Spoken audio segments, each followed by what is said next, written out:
Приветствую, братья! В эти выходные наши бойцы показали просто блестящие результаты на турнирах ATFC 23, UFS 4 и Octagon 78. Лутфулла Сахибназаров, Дароп Шахнаботов и Саймумин Мадиев. Все одержали победы.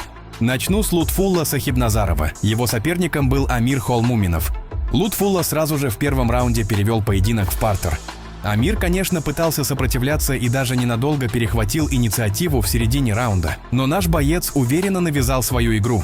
В итоге уверенная работа сверху и победа удушающим приемом сзади. Блестящая работа. Дальше взрывное возвращение Дарапшоха Наботова на турнире UFS 4 в Гамбурге. Его соперник Маурисио Оталора. И что вы думаете?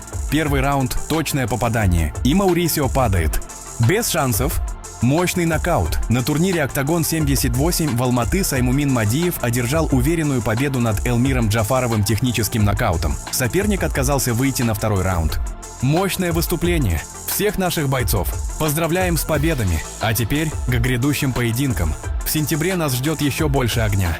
14 сентября в Алматы на турнире ACI 192. Смотрите обязательно. Азам Гафаров против Мхитара Барсигяна. Мхитар – 15-й номер рейтинга.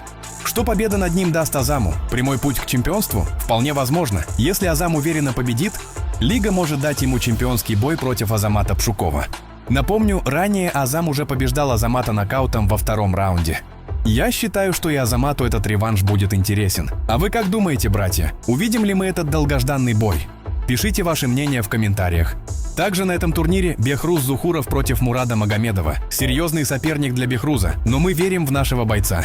И наконец-то возвращается после долгого простоя Мухиддин Холов. Его соперник – непобежденный Чермин Габаев. Братья, в Алматы нас ждут действительно крутые бои. Обязательно следите за этим турниром. Также следите за турнирами RCC 23 в Челябинске, Халим Назрулоев против Джуниора Велитона. Найза 77 в Казахстане, Камрон Нишонов против Газиза Аманжолова. На этом все. Спасибо, что были со мной. До новых встреч, братья!